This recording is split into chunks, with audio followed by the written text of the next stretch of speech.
Thinking fast and slow, you're clearly on a mission to understand how your own mind works. It's impressive, so let's see what we can discover about how you think. Yeah, sounds good. Get ready for some serious aha moments, because we're going to unpack those lightning fast judgments we all make. Yeah, those mental shortcuts, and of course, those pesky biases we all fall prey to. Exactly. What's really fascinating here is this concept of two different thinking systems. We often call them System 1 and System 2. Ah, yes, System 1 and 2. It's like having two completely different personalities in our head. That's a great way to put it. System 1, that's your intuition. It's automatic, always on, working in the background. Like when you recognize a face or just know what comes after bread and butter. Yeah, effortless, exactly. Effortless and efficient. But it can also be a bit impulsive, jumping to conclusions without all the facts. Makes sense. So then System 2 is the more thoughtful one, the one we use when we're really concentrating, like when you're solving a math problem or trying to park in a really tight spot. Yeah, that's System 2, your deliberate step by step thinker. But System 2 can be, well, kind of lazy. Lazy? Well, imagine it this way. If System 1 is the energetic friend, always ready to go, System 2 is the one who'd rather just chill on the couch. It'll take the path of least resistance, accepting whatever System 1 throws at it without really double checking. I can see that. So that explains why we can be swayed by first impressions, or just go with our gut feeling, even when it might not be the best idea. Exactly. And this mental laziness can have some real world consequences. You know, there was this study where judges were more likely to deny parole to prisoners right before their lunch break. Seriously? Yeah, their mental energy was depleted, and it actually influenced their decisions. Wow, I guess our brains really do run on fuel, just like our stomachs. Absolutely. Do you know these add 1 and add 3 exercises? What are those? Well, imagine you're given a string of numbers. Let's say 4, 8, 5. Now you have to repeat those numbers back, but add 1 to each digit, so it would be 5, 9, 6, Got it. Sounds simple enough. right? But as those number strings get longer, it gets tougher, right? Pupils dilate, your heart rate increases. You can actually feel the mental strain. Oh, I can relate to that. It's like when I try to have a deep conversation after a long day at work, my brain is just fried. No wonder I have trouble focusing sometimes. Exactly. And it's not just about crunching numbers. This limited mental energy also affects our willpower and self-control. Remember those delicious cookies we were talking about earlier? Aha, the cookies.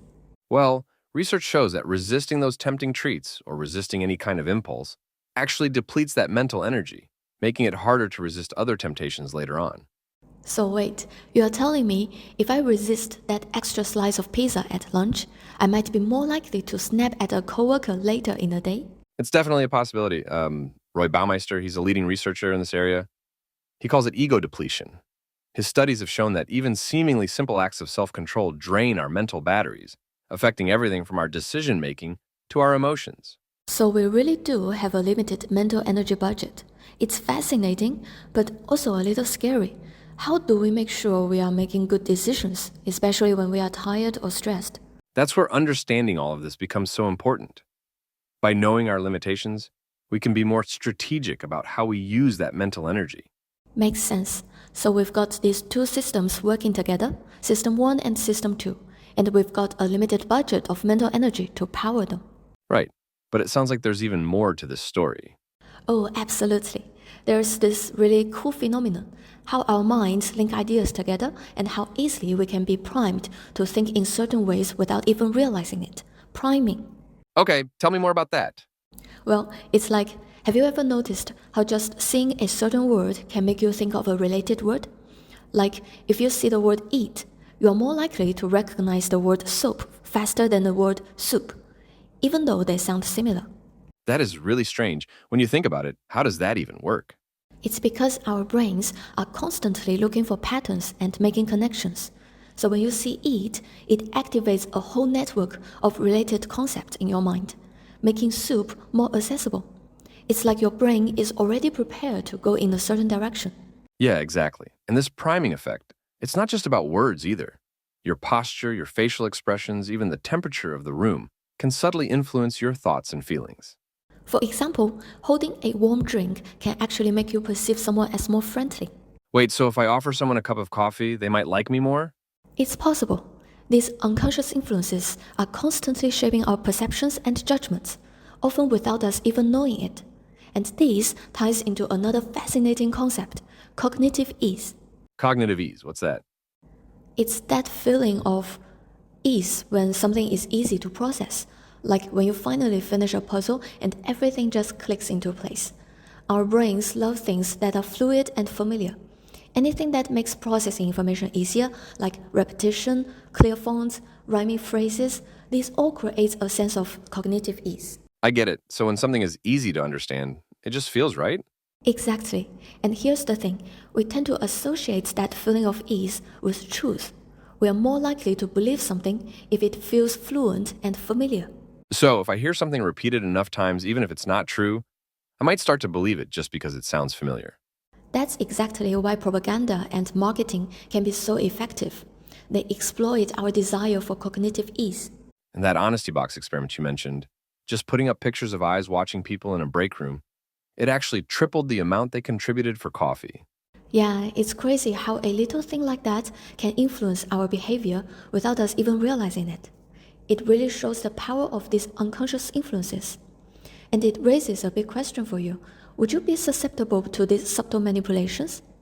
We all like to think we are immune, but research suggests we are all vulnerable to these cognitive biases to some degree. It's a bit unnerving.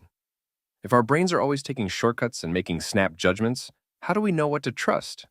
That's where understanding this idea of WISIATI comes in. It stands for what you see is all there is. Basically, our system 1 often jumps to conclusions based on the information it has right in front of it, even if it's incomplete or misleading. So instead of looking for more information, our brains just try to make do with what they have, even if it's wrong. Exactly. It's like trying to solve a puzzle with only half the pieces. Your brain is a master storyteller, always trying to make sense of the world. But sometimes it gets a little too creative. It fills in the gaps with assumptions, even if they are not accurate. Like that example, the Moses illusion, right? People who are asked how many animals of each kind Moses took into the ark. And most people don't even notice it should be Noah, not Moses. It's a classic example of WISIATI in action. Our brains prioritize coherence and speed over accuracy, and this tendency to jump to conclusions can really impact our everyday judgments and decisions. Makes sense. Well, if that's how our brains work, it seems like we're destined to make bad decisions. Is there any hope for us? Don't worry, it's not all doom and gloom. The good news is that understanding these mental processes is the first step towards making better choices. By recognizing these patterns in our thinking, we can start to make more informed, rational decisions. Okay, that's reassuring. So we've covered a lot here. System 1 and 2, mental energy, priming, cognitive ease, and Wysiati. It's a lot to take in. Yeah, and we've seen how easily our brains can be tricked by things like priming and cognitive ease. It's fascinating and a little scary at the same time.